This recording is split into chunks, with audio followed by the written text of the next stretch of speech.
webinar. I am so excited to be here. It is a great honor. So, without further ado, let's get started. Thank you to our sponsors. And I can't wait. I'm so excited to introduce everybody. Oh, looks like I just got a message saying we're having trouble streaming to Instagram. We'll address that later. It's fine. Anybody. Anyway, thank you again, everybody, for coming to today's webinar, presented by our very own Sean Norris, embodying the mentoring spirit. And for anybody who does not know Sean Norris, he is an amazing, amazing interpreter, an amazing language professional. He is the CEO slash founder of Frid here in Florida. He's a CODA. He has more than 15 years of experience interpreting, and really his credentials speak for himself. But above all, he's an amazing person, very kind individual. So it is such an honor to be here hosting today's webinar, his webinar. And without further ado, please, Sean, show yourself and let's get started with today. We're going to have the webinar, in which case Sean will present all of everything A to Z from mentoring, some myths, debunking some misconceptions, and at the end we will have a space for Q&A. So please hold all your questions and answers. You can type in the chat, but we will hold off on addressing them until the end. All right. Sean, am I missing anything before we start? No, that's good. Thank you. Awesome. Awesome. All right. All right, great. Thank you so much. All right, and let me just switch. All right. Sorry about that. Let us switch each other here. There we go. Okay. So first off, I would just want to just thank our sponsors. I'm going to just show this here really quick. Would like to thank Sorensen Communications and Cross Cultural Communications for sponsoring this month's webinar series. So feel free to check those guys out. Now, I would also like to encourage those of you guys who are here live, please go ahead and scan the QR code. Here we have some poll questions and some other questions we're going to have to interact with each other and to share those results live as we go through the session. So feel free to go to slido.com and use that number there, 4368073, or just scan it. And when I ask the questions, as we show it, it will be good to go on that front. So you'll be able to see that. All right. And without further ado, I would like to go ahead and start our webinar. All right.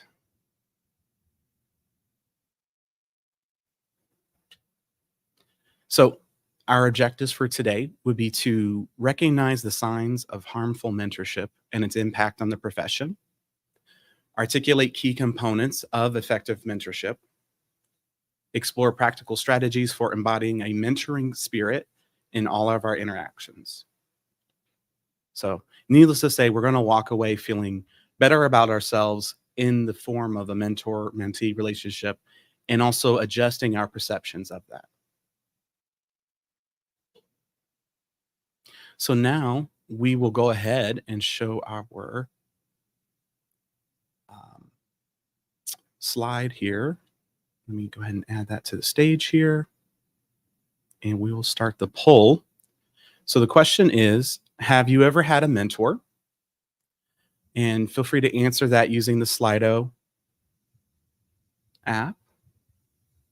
You guys can scan the QR code, and you can also join online from any browser and on your phone as well. Okay. I'll give you guys a second to get that together.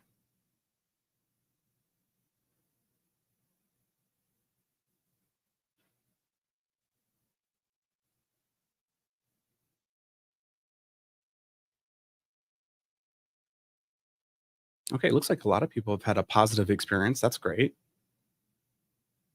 And then as I say that, some people are putting a negative experience. That's okay.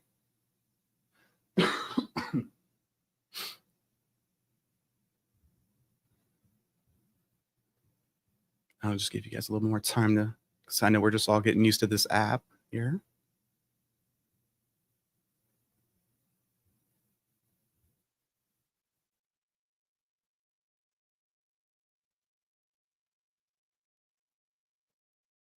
Okay. All right. And then we'll go to our next one here. Have you ever felt overwhelmed or unsupported in a mentoring relationship?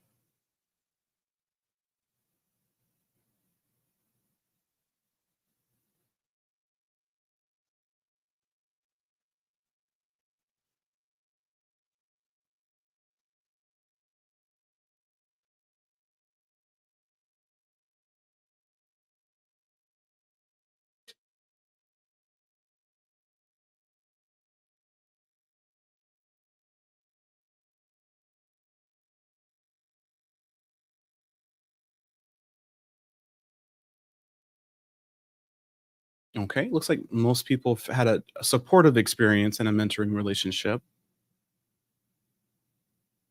All right. Still getting some people responding. That's great.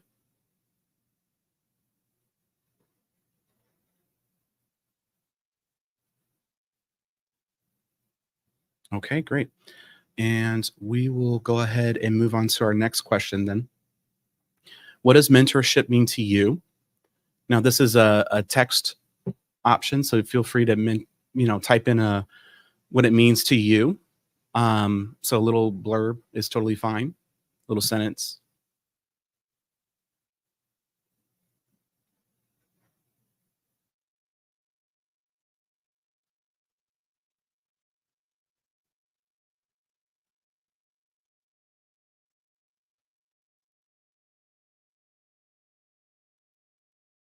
So we have someone who can offer guidance and support, having a person to support me as I need, supporting each other, sharing knowledge, respect and encouraging growth, relationship, support, development, guide, lead, encourage, correct, have a person to offer ideas and suggestions. All right. Relationship to guide you on your journey. Ooh, that's really good. I love that because we're going to kind of talk about journey later on in our discussion for today as well. All right. Sharing of knowledge in a supportive way, a symbiotic relationship with the overall goal of growth, helping me to identify my strengths and weaknesses and help me grow, supportive, learn and allowed to make mistakes while learning, resources, feedback, encouragement, knowledgeable support system, grow within themselves. Ooh, that's good. Teaching and guiding. That's great. Supportive learning.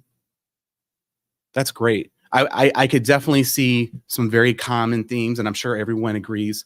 It's very interesting. We have so many different words when it comes to the idea of mentorship.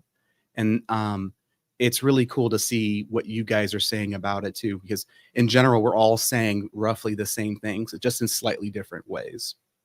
So that's great. Right. We'll go back to our keynote here. So a lot of times there's a belief system within the mentoring relationship. And I'm saying this as a sign language interpreter myself. We haven't had the best history when it comes to mentoring and supporting one another. There's been this misplaced belief where by relentlessly grinding down people who come into the industry, that they come more resilient and more adapt. And it's kind of likened to the transformative process of river stones, excuse me. So becoming these jagged rocks, like you see in our image at the top here, and then they become smooth pebbles, right? But sometimes we can get a little overzealous, maybe a little overly aggressive with our mentees. And what we're doing is actually damaging them. And really, there is a very thin line between supporting and guiding them, being direct, and then being harsh and really crushing those that we work with. And in fact, it'll look something like this. Instead of what we perceive that they're going to turn into, they actually turn into something else, right? And that's very, very damaging. And we've all had seen or been a part of relationships like this. And it doesn't have to be in a mentoring mentee relationship. It could be maybe with your family members, your parents, your guardians. It could be with other people in your life. Um, so what happens is we start to break down. We don't turn into those smooth stones that maybe that person was hoping we would, and we become that loose gravel. We become more of a shell of ourselves. Really, this kind of treatment, it's not mentorship. I would say it's abuse. It's just a manifestation of toxic and manipulative horizontal violence. And I mean that not necessarily in a physical way, but I mean that in an emotional and a spiritual component. What we're doing to each other. We've seen that there's high rates of burnout. Oftentimes, when I hear mentorship, many people that I work with, we've always kind of said we eat our young, right? And it's true. What happens is the people that we're mentoring or the people that are coming into our industry, they're feeling drained, they're feeling disillusioned, they have lower self-esteem, they have mental health issues, stress, anxiety, and stagnation, right? They just feel completely overwhelmed. We've taken them, this wonderful raw person, and just crumbled them up. And we're not doing our industry, our communities any good by doing that and harming the people we are trying to help grow and support, right? In that poll, you guys all constantly said the word support, right? Guiding, listening. Those are all great things. And I think it lines up with this proverb here, and I'll show this right here. There's this African proverb. If you want to go fast, go alone. If you want to go far, go together. I think that's so powerful. It's so true.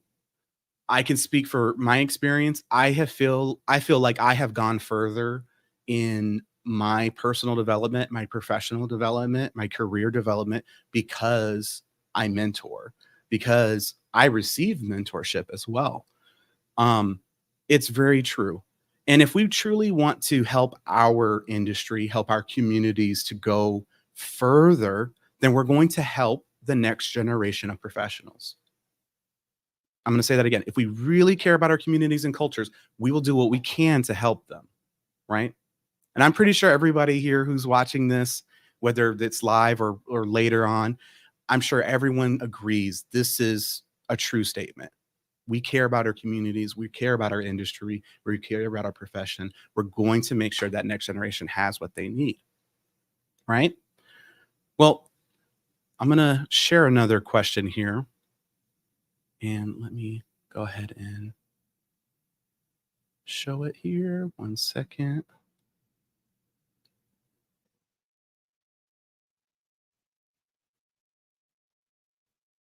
There we go. And what do you think is the most important quality of a mentor? Now, this one's really cool. It's going to be a word cloud.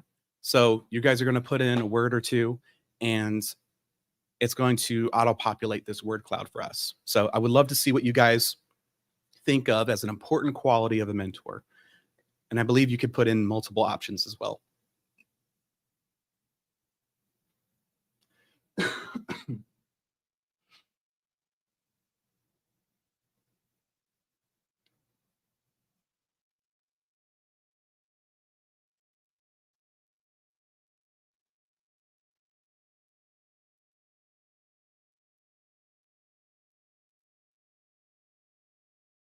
Okay, so we see some patience, flexibility, constructive, respectful, reflecting, understanding. Ooh, cheerleader. I like that. Knowledge, knowledgeable, guidance, good communicator, honesty, compassion, kind words of wisdom, good this thoughtfulness, adaptability. See, this is what I love. I love asking professional linguists and interpreters and translators for words, because I'm going to get pretty wide range here.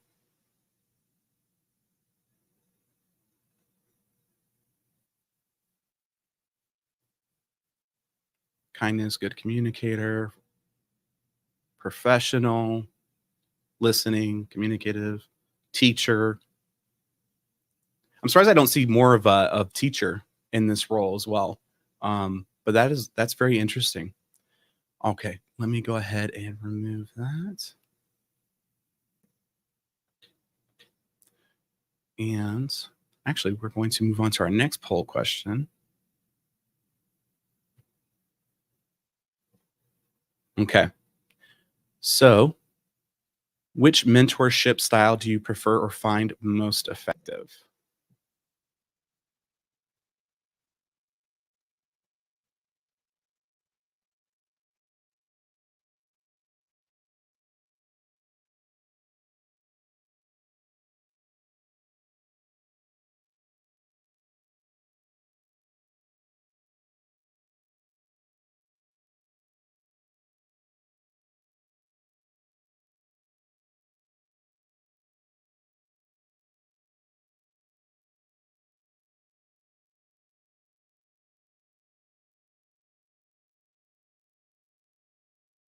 Okay.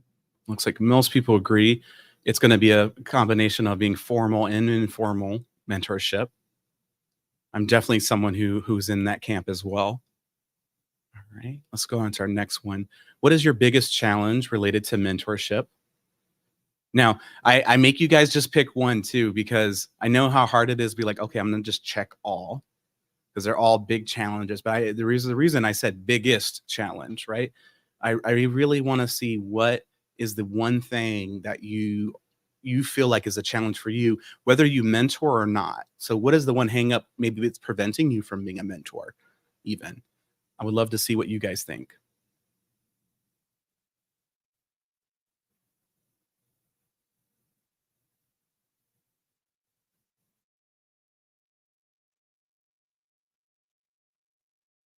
And give you guys some more time to fill that out. I know the last time I presented this, I had someone put in the chat like all of them. They wanted to have all of them, and I'm like, no, you got to pick one.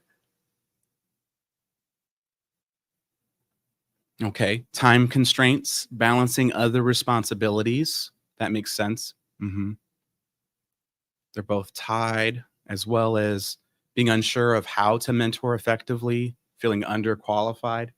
And we're going to touch on these throughout our workshop today as well.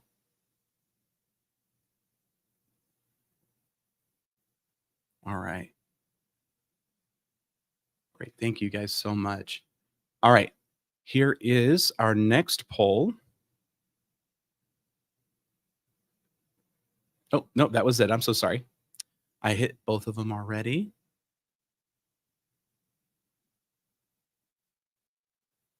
Okay.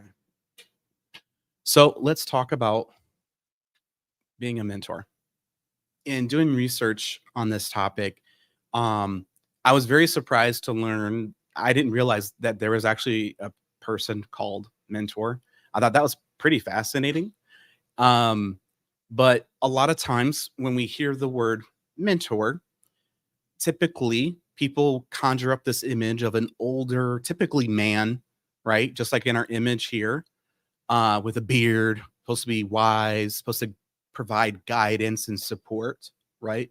All those wonderful words we use, being supportive, being understanding, providing advice, all of that stuff. But what's interesting in the story, the Odyssey, where the person mentor is from, mentor is actually someone who was placed in charge of Odysseus' family while he went on his famous journey, the Odyssey. And Odysseus had mentor make sure that his family was taken care of and to also help raise his son. And his son's name was Telemachus. Basically, he's the prince. Now, during this time, it's very turbulent because Odysseus is gone for some length of time. And he's on this journey as well from the guidance of the goddess in the story, Athena. And she's known as the goddess of wisdom. What's interesting is Um, mentor, while he did provide some support, he was not the actual mentor in our sense of the word to Telemachus, right? It was actually Athena. And she actually would appear in his life pretending to be mentor to provide advice and to provide support. And in fact, the word mentor has the base root menos, that ancient Greek word, and that's conveying mental strength, right? Or vitality, conveying um, a goal, a vision for that person. And Telemachus needed that because at that time, didn't know his father. He's growing up. He's in a society where there's many men who are looking to marry his mother, which would put him in harm's way because he would be the next in line to rule, and they would want to have him killed, replace him. But he was also disillusioned with how his life was, and he needed that kind of guidance. And this is kind of the concept, the ancient concept of mentoring and where that comes from, right? So I find that super fascinating. Now, you might be thinking that, well, this is great, but I'm not Athena. I'm not a god. I'm not a goddess, right? I'm just me, right? Sometimes as interpreters, we may be like, oh, I'm just the interpreter, right? Just as an example. Um, but you might also say, I can't be a mentor, right? That's very challenging for people. They feel like, I can't do it. I have no confidence in myself, right? They might say, I have nothing to offer. I'm telling you that's not true. You do have something to offer. You are valuable. You might feel like, oh, I'm just a student. I'm just so and so. That's not true. You are you. You have a wonderful ability that you can share with others. And this is what I kind of want to touch on. Um, this leads me to my experience, my upbringing. I don't know how many of you guys have grown up in areas where there's lots of snow. I currently live in Florida now. I love Florida. I'm very adverse to the cold weather personally, even though I did live in Michigan growing up. And as a kid though, loved the cold, loved snow days. I loved playing around in the snow. I'm pretty sure every child love snow days. Like they make movies. It's kind of a common idea. They get to have time off from school. As an adult, it's not so much fun, shoveling snow. You still have to go to work most of the time. It's not like you get to have off. Then your kids are out of school. It requires a little bit more effort from you guys, right? Um, now, when the reason I have this image though is because I have an image of uh, playing in the snow and becoming like packed like in those snow suits, right? Where your parents just make you look like a giant marshmallow. You could barely put your arms down. You're so layered up. I felt like, if I landed on my side, I would just keep rolling because I was just so like stiff, but I was warm, right? Now, what was challenging is, living in Michigan, we'd have lake effect snow. So that snow would get really deep. And being a little person, right? Being a child, it's really hard for someone like me as a child to run around in the snow, right? So what my dad would do is he would make little trails like this. So because he's a bigger person, he's able to make larger footprints and he would just be like, okay, hey, just hop in, right? And I would just follow his footprints in the snow. And I would just go, hop in, hop in, hop in until I got to where I wanted to go, right? And that was really cool. That's a very positive memory for me from my childhood. But I equate this to mentorship in the sense of you to become a mentor, you only need to know just a little bit more. You just need to be a step ahead of the person behind you. You could just turn around and just say, hey, just follow in my footsteps, right? You don't have to have already reached your destination, right? And I would argue we should never reach a destination. We should never get to that point. We should always be continually growing, right? We should always continually be walking in professional development, in personal development, right? We should be able to turn around to the people that are behind us and encourage them. Hey, come on, we'll go together, right? You've already started that path for them, right? Someone started that path for you too. Someone opened that door for you to become an interpreter, to become a translator, to give you this wonderful opportunity, right? I think the key is we hold ourselves up. Analysis by, was it paralysis by analysis, right? We overthink so much. And I say this as somebody who's a classic overthinker, overthink everything, right? But we overthink the journey and we don't even start the journey, right? We're like, oh, I can't mentor. I can't do anything. You just immediately shoot yourself down. There's no need. Take that first step, take that second step, turn around and invite someone to come along with you. You can do it, right? We can help our next generation of people grow, right? How do we do this? We help them grow. We help them develop by being a sounding board, giving them learning opportunities. Well, when I think about learning opportunities, I very famously, I think my interns would say I torture them in the sense of they'll be interpreting and I'm watching the interpretation go on and I can see the look in their eyes. Like they're like, please save me. I'm getting lost. And I will not save them. I will let them continue. Now, I will jump in if it's anything critical or things like that. But the opportunity for them is to grow, to develop, right? You can only learn and truly develop by doing something, by creating. And I didn't want to take that opportunity from them. So create learning opportunities for those that you're mentoring, right? Celebrate success. Be proud of them. Reaffirm that what they're doing is worthwhile. Say to them, you know what? I saw what you did there. That was so great job. I appreciate how professional you've been. I really appreciate everything you've done for us so far. You could talk about different points that they've been trying to work on and celebrate those success or that success, right? Develop trust. Don't be a fly by night person. Don't be a random person. Develop that trust. Be consistent. Just say, hey, just checking in on you. Wanted to see how you're doing. And not just have it just be work related, but you kind of want to develop that connection, that trust, right? Like in our example from the Odyssey, Telemachus had a certain measure of trust with Mentor. Why? Because he grew up with Mentor, right? He knew who he was, right? And Athena and Mentor were able to help Telemachus because they knew him. So having that trust is really important.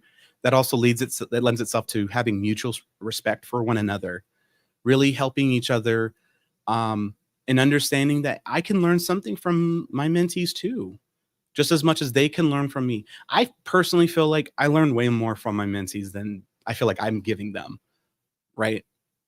I do appreciate each and every one of them. I feel like I've learned something new from all of them. Having clear communication, it's not that hard to send a text message, right? Just having that consistent and clear communication, really being on the same page with one another too.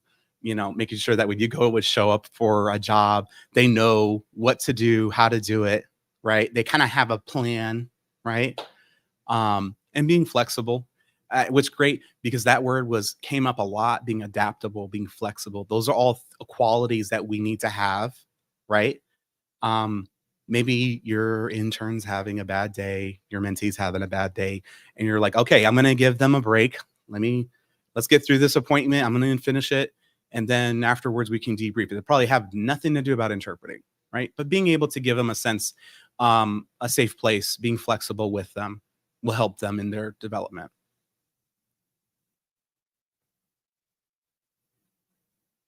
I also think of show, don't just tell. I think it's really important. Sometimes we just say do this or do that, but we don't really give them the why. If we give them the rationale for why we're doing certain things, or why am I standing over in this position? Why did I say it like this? why did I react this particular way in this particular situation? Giving them that understanding into what you do and why you do it and how you do it. It's better than just telling them what to do, because they're not going to understand. It's harder because that whole time they're just going to be thinking about why do they do that? And it's not going to really help them take that in and really make it their own, right? You want them to maintain that momentum. I think we have to think of interpreting, translation, the work we do. We have to think of it as a muscle. Once we start getting it developed, right, we have to maintain it. It takes practice. Practice makes perfect. Having that real world practice will really help them develop and become even better people. I always truly hope that the people that I work with become better versions of themselves, and I want them to do even more than I do. I want them to blow me out of the water, and I want to just be so proud of them. That's what I want to do. So we do this by mentoring, right? But what does that mean? We have to embody the mentoring spirit. We have to truly make it our own. Being a sign language user, being a heritage user of sign language, I tend to think super visually, right? And I think of the 3 H's, and we'll go through these 3 H's for you guys, right? It's going to be honesty, humility, and hunger. And we'll go into that in a little bit right here, okay? So you might think, what do these pictures have to do with the H's that you said? I'll get to that. We're going to do a little sign language lesson, guys. So you see that beach ball there? I kind of envision that as humility, right? This is our sign for humility. It's literally bringing one below, bringing yourself down low, right? And I think of that visually like this, because sometimes we think humility is something that you achieve, and it's not. It's a state. It's not necessarily a quality. It's something you maintain, right? And just like that person who's trying to maintain that beach ball underneath the water, I don't know if you've ever been in a pool and tried to push down one of those giant beach balls.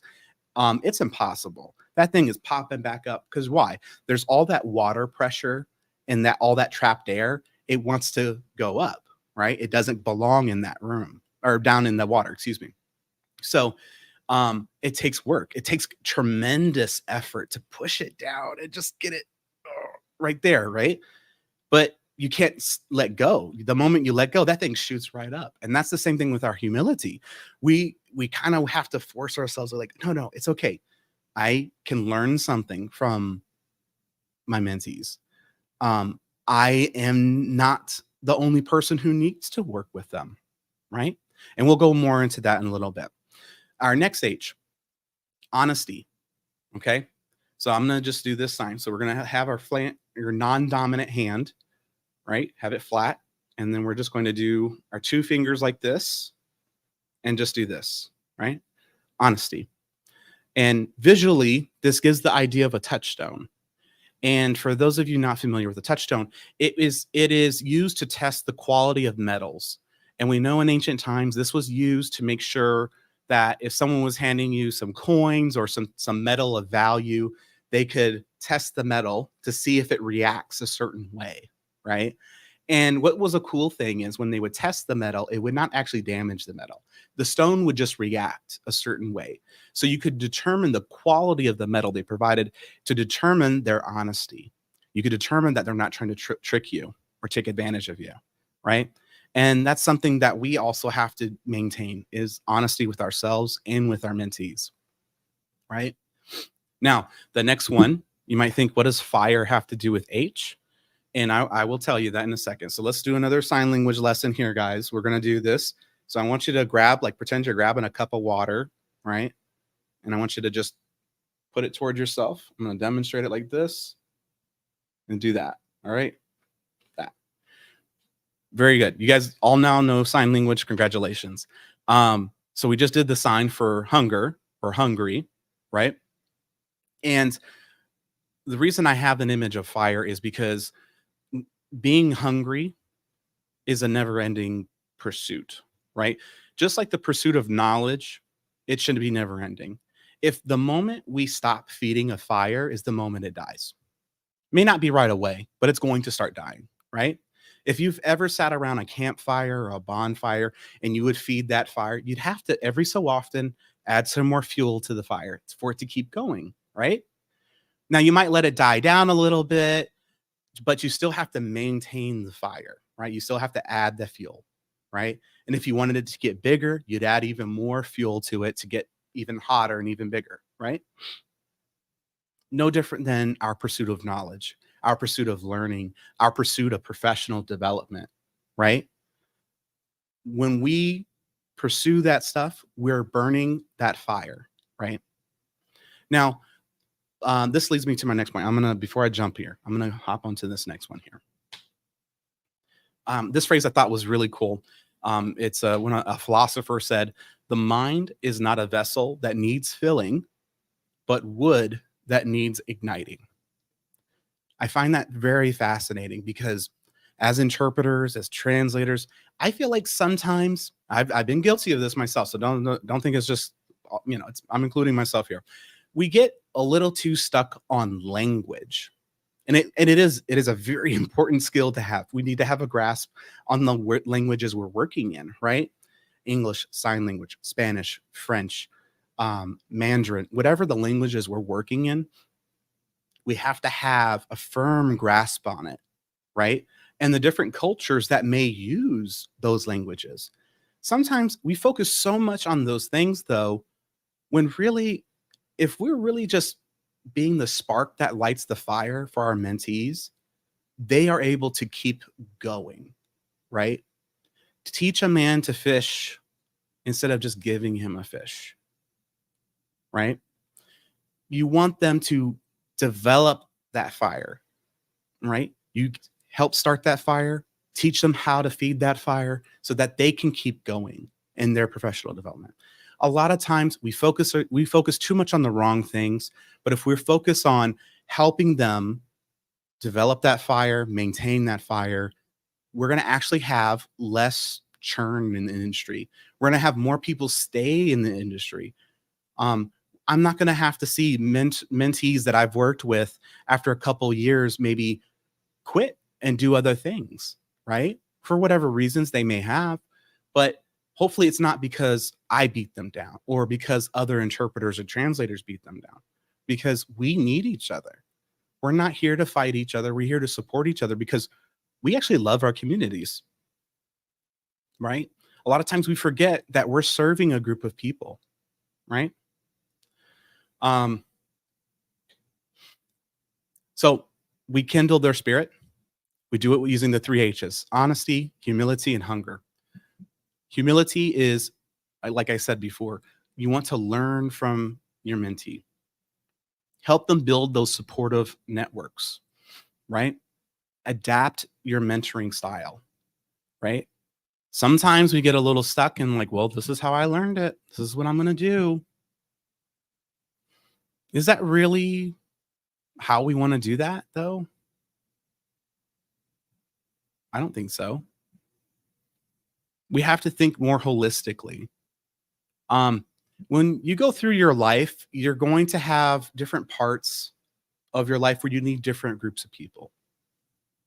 I remember a family member talking about an illustration of your life is like a theater, and you have like these rows of seats, right? The people that are most important to you are closer physically to you. They're more like in the front row. And the people who have some relationship to you are further back, right? Different points in your life, those seats might change, right? You fall in love with somebody, they instantly become the most important person in your life. So they may have been somebody in the back and now they're sitting all the way in the front. The point is, our lives are always changing. It's dynamic. It's important to understand it's the same thing professionally. Being a mentor is not just involved in, I'm a sign language interpreter, I'm going to help a sign language student to become an interpreter, right? It's not just that.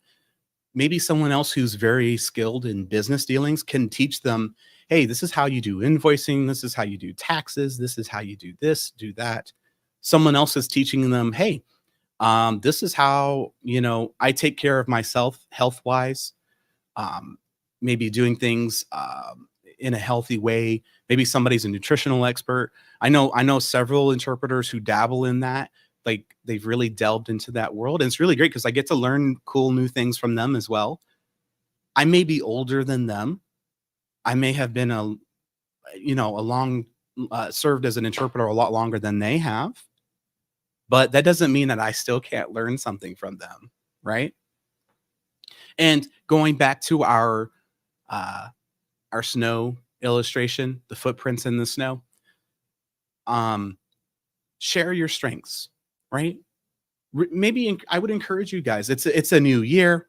A lot of people are reflecting on the past year. What are some things you want to do for the upcoming year? We're setting goals. I would encourage you to sit down and reflect on your skills. What are you really good at? Are you like just this amazing organizer? You're so detail oriented. How can you apply that and teach someone about that? Right? Are you this amazing researcher? You just consume textbooks and papers all day and you just have this amazing amount of knowledge. Is there a way that you can share that? Right? I think sometimes we get so stuck on the idea that it has to be a formal mentor or mentee relationship, and it's not. It can be so much more than that, right? I look at different people in my life, and I've changed my own perception of them. I pretty much look at everyone as a mentor to me, and me as a mentor to them. I'm looking to learn from them, and I'm looking to share knowledge that I have with them. I I have this amazing team I work with, right? They all have different strengths and weaknesses, and I have learned so much from them, right? It's really cool. I personally enjoy learning. I'm the kind of person who will sit there and watch documentaries all day. I will sit there and watch just random stuff about the Roman Empire and World War II and things like that. I am that classic dad that does stuff like that, right? But I have all this knowledge that is beneficial in some way, right? I like technology, so I'm able to speak a little bit more about the stuff that I've looked into and the stuff I've played around with, right? I say all this is, um, it's valuable.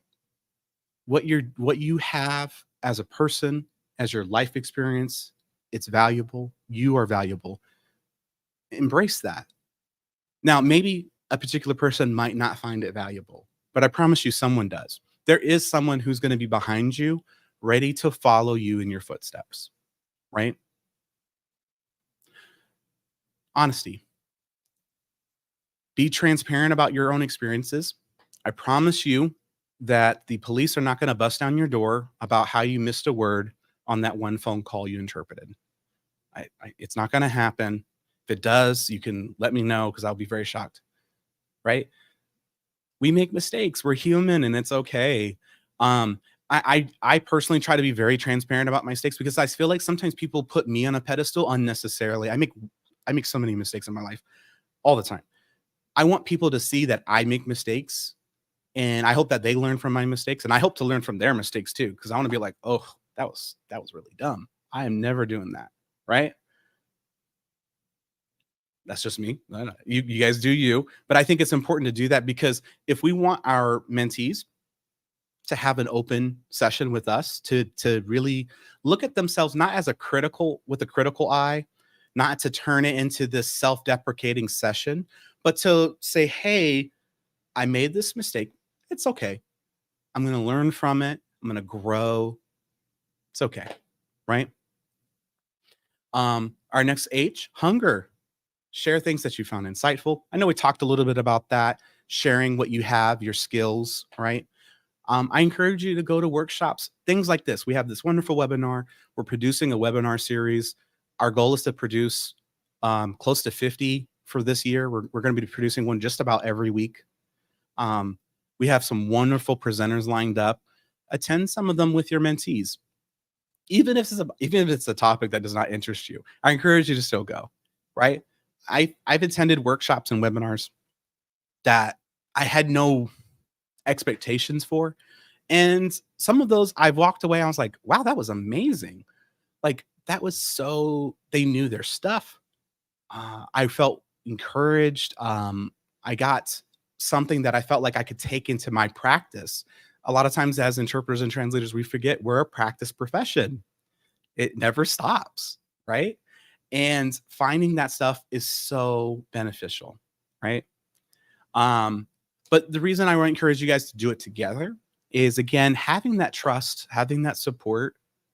Um, if you are watching it with them physically in the same room, it's great because then you could like watch this webinar or watch any workshop you go to at conferences even, and just say, hey, oh, that's a really good point. It gives you an opportunity to connect with that mentee, right? So powerful. Again, I just really want to stress that this stuff is actually enjoyable. Helping others is valuable, it's enjoyable, and it's rewarding. Like, you're going to feel better about yourself, honestly, if you take on the mentoring spirit, right? Make it holistic in your life, looking to always impart a gift to somebody. A parting thought I like to leave before we get into like a question and answer session um, is this. I found this really powerful. Maya Angelou said, I've learned that people will forget what you said, people will forget what you did, but people will never forget how you made them feel. I think that is so powerful because it's true. I equate this to food. I I enjoy food like everyone else does. A lot of times we're like, "Oh, this is my favorite place to go to," or "This is my favorite meal." I would ask you to consider, was it the food itself necessarily, or the company that you were with, the memories that were created, right? I found the foods that I don't like generally were associated with not great memories, personally. And I would imagine a lot of you guys feel the same way. Um, you go to a restaurant and you had just a terrible experience, and now you're kind of like done with that food. You're done with that restaurant. You never want to go back. It's kind of like that, right? How we are with people we interact with on a daily basis. But in this case, in our webinar, focusing on people we mentor, or even people that we're a mentee to, like we're learning from, they're not going to really remember the things we said or did, but they're going to remember how they felt around us, right?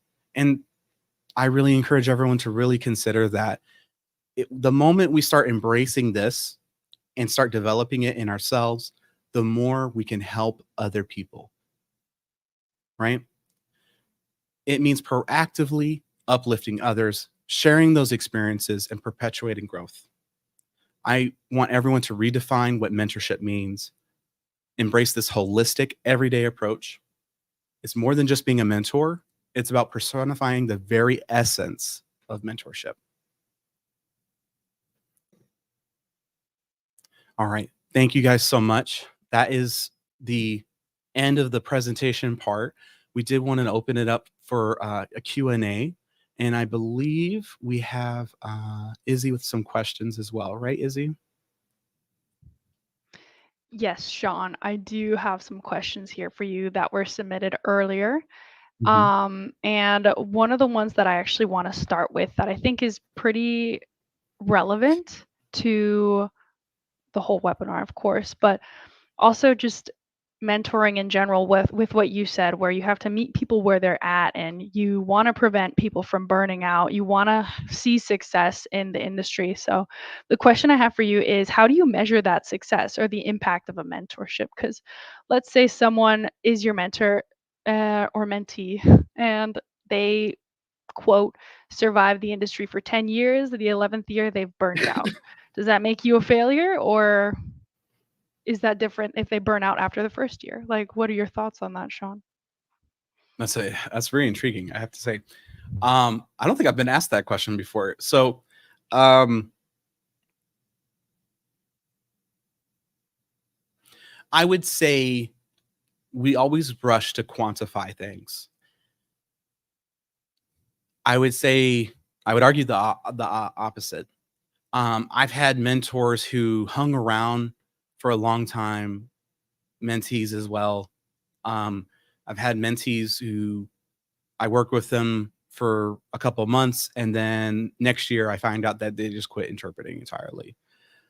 I could blame myself for that, but I just look at it as there's more to the picture than what I can see, but it does give you an opportunity to really evaluate yourself and just say, "Hey, what could I have done better?" Um, I don't I wouldn't say you should blame yourself necessarily. I would say you should just continually try to grow. Um, I try to find those successes of the ones that are still in the industry.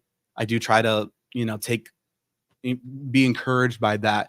But I look back on the times that I've worked with different interns and mentees, um, and I go back to that Maya Angelou quote, that how you made them feel. And I want to look back at that time and feel like I don't regret anything. Like I truly gave what I could give and I gave my best. And um, being able to say that about what you did, I think that's where you can kind of take solace. So I would say that's where you could find success is evaluating, did I give my best? And if you did, then you could just leave it at that. Excellently put. And we do have a question in the chat here. Mhm. It says, do you know if the sign for honest is from that concept of the touchstone? Great question. It's a great question. I'm not sure. I wish I could find. I really did try to research this to see what was the origins of that sign. But to me, it does look like how they used touchstones for honesty. So to me, visually, it is the same. Um, it would be cool if someone who was older or someone who actually has the research that could validate that. That would be great. Um, but if you find out, please let me know. That'd be great. But I've always personally associated that with the actual touchstone. Yeah. Yeah, when you said that, you had me convinced that that was definitely the origin of the sign. I was like, oh my gosh, that is so interesting. And maybe not. It's okay. I think we should say that it is just for fun. Yeah. But We'll just make it a thing. we'll just make it a thing. Exactly. But anyway, aside from that, interesting question. I do have another question for you, Sean. So, in your experience, you kind of already answered it, but I would like you to go more in depth if you can. Sure. In your experience, how does mentorship impact the professional development of both the mentor and the mentee? Say that question again. I couldn't quite hear you. I'm gonna put it in the chat too. Oh, In thank you. your experience, how does mentorship impact the professional development of both the Mm. mentor and the mentee? Um, Thank you. No problem. So I would say um, it does a lot of things. First, it impacts the entire profession and not just personal and professional development within ourselves. I would say um, when we take the time with one person and develop them in the ways that we can, um, it furthers the profession as a whole and it garners respect from the community and it garners respect from the people that practice it, right? As far as ourselves and the mentee, um, I would say it's a big impact. It makes you evaluate the stuff you're reading, the stuff you're learning, the things that you're ingesting. As you start to evaluate those a little bit more, and you start to pick it apart, and you try to like, what can I learn from this? Um, when I when I was younger, I used to go to workshops and webinars and be like, this is so boring. I could care less. I was just kind of I was very into myself and my abilities, and I could care less what was. I mean, there are some people I really did appreciate, but there were some things I was just like, I just kind of shrug. And I've really changed my mindset on that. I go to each and every one, and I try to learn whatever I can, no matter how small or large it is, to try to learn. So I would say in the mentee mentor relationship, I feel like I'm a much better interpreter. I'm a much better um, leader, whatever it is. Anything I've done is as a result of those relationships that I've developed with mentees and with others as well. Yep, I couldn't have said it better. It's true. It's true, especially with the whole industry. And considering how new our industry is, I think mentorship is more important now than ever. I mean, obviously, we want formal education and a more of a standardized formal education because if we're honest, like our industry is kind of still a hodgepodge. Like it's such a baby that we have yet to have everybody on the same level, everybody advancing on the same level. We're still kind of pulling up the areas of our industry that are still behind, if that makes sense. Hmm. Um, so yeah, mentorship from professionals who are respected, who understand that, and are willing to work with newbies per se, or less experienced professionals, or just anybody, maybe the same experience, maybe just even being on the same level, but as you said, with different skill sets, like somebody who is super knowledgeable on taxes versus someone who's super knowledgeable on, I don't know, nutrition, just as you said. Yeah, that in itself is super valuable. Um, and speaking of that, Hmm. my next question for you, and I will put it in the chat. What do you think is more important for a mentor to be better in soft skills, like empathy, like giving feedback in a way that is received well, versus a very knowledgeable mentor who can sign the best, who can, you know, match the client's language level the best, but their soft skills are iffy? What do you think is more important in a situation like that? Just curious. Um, I mean, for that, I would say soft skills. You do want someone who is talented. Yes, you definitely do. But soft skills are going to take you further. You're going to last longer. Um, as somebody who hires people, I would say I put more weight on soft skills than hard skills or technical skills. Um, when I see someone supremely talented, um, but they struggle in their career or they struggle in other things in life, and I look at it and I feel sad because I feel like, oh, they could do so much more. Um, I'm a avid sports person. I love football and things like that. Um, I think we constantly have people with these supreme talent. They come into like the NFL, and because they don't have the discipline, they don't have the soft skills to be able to work with other people, um, they fizzle out because it's not enough to be talented because everyone else is talented too. They all have different skills, but it's the ones with the soft skills, the discipline, the determination. They're the ones that last. They're the ones that we deem as great. Um, Now, if you could combine those wonderful, supreme technical skills with supreme soft skills, then great. That's wonderful. But I would always lean towards someone who has better soft skills and then work with them and train them on technical skills because I feel like you can always learn and develop technical skills a little bit easier than soft skills because that's kind of something that you kind of have within you. And it requires a little bit more work internally than what I could teach you.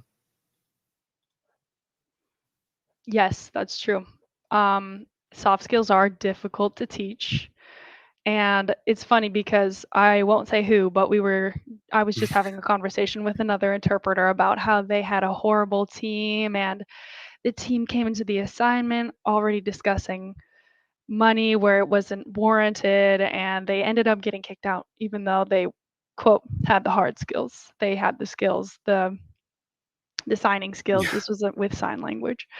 And just as you said, some things are more important than others in different situations. But I think Mhm. also maybe it depends on the mentee because, in my experience, not that I'm this like wonderful, well respected mentor, but when I've worked with my colleagues or other mentees, I think most of the struggle isn't even knowledge or skill per se. I think, just as you said with NFL, like everyone's talented, but people really struggle with like imposter syndrome or just self Mhm. doubt or not having the self esteem or the confidence.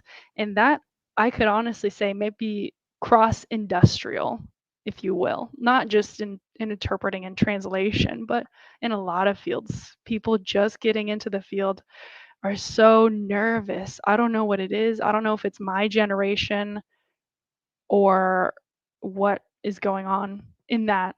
Like, I don't know if you have any theories, but is it just me? Like, do you think that a lot of new professionals, just in general, are so nervous to start? You know? I think that's a good question. I would say, yeah, I could see that.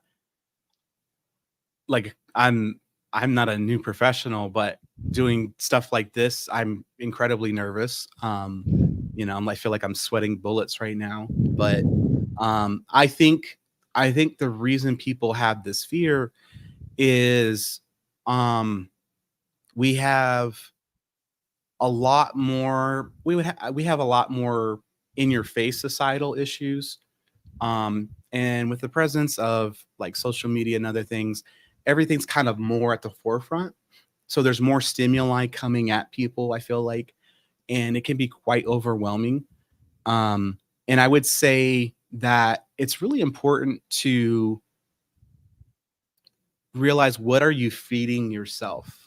And like, I think of that phrase that's been used before, you are what you eat, right? I view that this visually as, you are what you listen to, you are what you watch, right?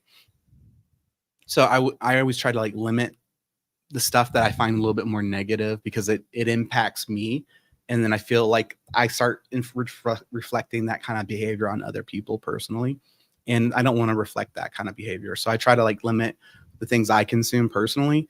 But I also would say that people in general feel more anxious too. I think with the pandemic we had, I think we're still feeling a lot of those effects.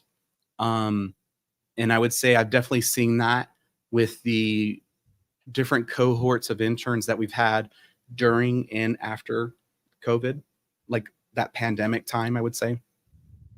COVID's still around, but I'm just saying, like, that initial time where things were really shut down. I think it had a deeper impact than we probably will not appreciate until years down the road. But I I do think that it peop I would say, I feel like the newer professionals have a right to be more nervous, because there's probably less support in some ways, but there's also more support in other ways. So that's another reason why I'm doing stuff like this, is I'm trying to create that community, that support for people, so that they can continue in the profession and continue in this passion for the languages and the communities they serve. Absolutely. Absolutely. And side note, I did have to highlight this comment from Marianne Jacobson. My Hmm. sweet father told me many years ago that the sign for honest/honesty indicated an open palm showing nothing sinister or, quote, nothing up the sleeve, Hmm. everything above board. That is so cute. This is a wonderful workshop. Thank you, so needed. Ah, well, thank you, Marianne, for your comment. Thank you, Marianne. And I love the perspective for the sign, honesty. Yeah. Yeah, that's I really think that's cool. great. And That's that great. that makes sense too. Yeah, That whole like, hey, nothing's up my sleeve, everything's good. yeah. I do like that concept. Um, yeah, I would love to know the origins of that word. I'm sure there's stories like that in our field, in our particular language, I should say. Agreed. And please, for everyone viewing, go ahead and shoot any out shoot out any more questions, comments. Um, and while you guys think of questions, Sean, I do have one last question for you. Okay. And just in general, what would you say is something that you wish everyone would go home having learned? Like if they could retain one bit of information, just became sick with amnesia here, forgot everything else. What is one thing that you hope that everyone will remember from today? Okay. The one thing I want people to walk away is maybe not necessarily a thought, but a feeling. And that feeling is really just you can do it. You can be a mentor. You can guide other people. Uh, doesn't matter the skills or the knowledge you have. You are enough to be a mentor. I love that. I love that. That's so positive. That's so supportive. Sean, throughout your whole webinar, you definitely radiated a sentiment of making everybody feel like they are in our space, they're welcome in our space. And Mhm. when I mean our space, like I mean translators, interpreters of all languages, not just sign language, not just Spanish, not just English, French, everything. Everybody is included. I think that in our industry, that is missing. Sean, you can agree. That's why we're having this that's why we're having this webinar. We want people to come, work, and stay. That's a big one. We want people to stay. We want people to be happy as professionals. And here at Hello Interpreters, Sean, you founded it. We're all part of your team. And we all believe that. We're all super passionate about that exact sentiment. We want this to be a safe place, a safe space. It's hard Mhm. to do that alliteration, SS, safe space. Anyway,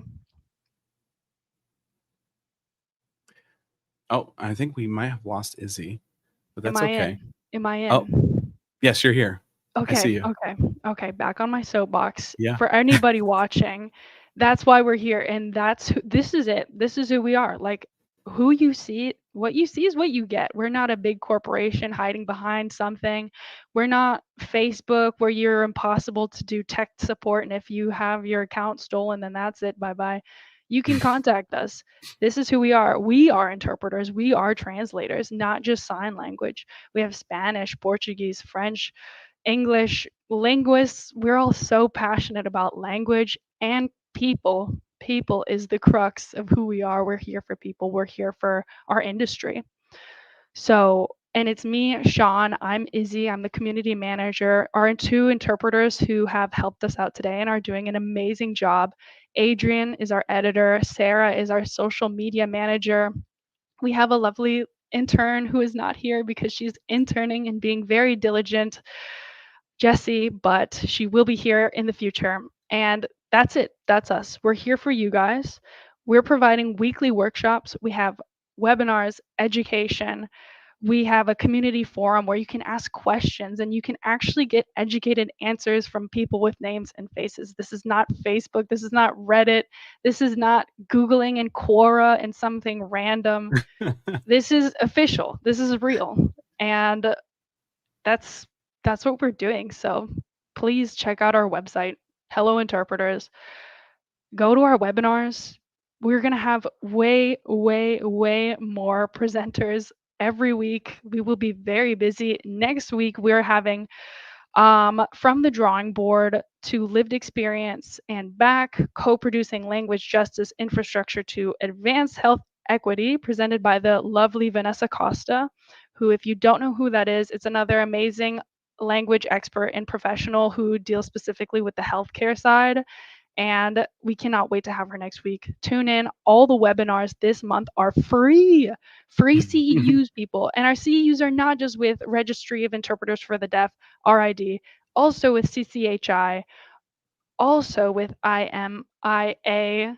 Yeah. So we're really trying here to include everybody. Everybody's welcome. And thank you. Thank you all for coming. Thank you to our sponsors, Sorensen and Cross Cultural Communications. For everybody watching, for CEU credit, please fill out the post webinar survey, which I will include in the comments very shortly here. But yes, I think that wraps up our webinar unless anyone else has any questions. I don't see any. Do you have anything you want to say or add, Sean, before we wrap up here? Yeah. Um, yeah, I appreciate that that encouragement, and I thank you for the kind words as well. I do want to thank again everybody that attended. I want to thank my team, Sarah, Adrian, Izzy, Jesse. We genuinely care about the work we're doing. We also, I know Izzy will also follow through email as well to make sure that you guys get that survey, just in case anyone has any issues, because we want to make sure that you guys get those CEUs, especially for a new year.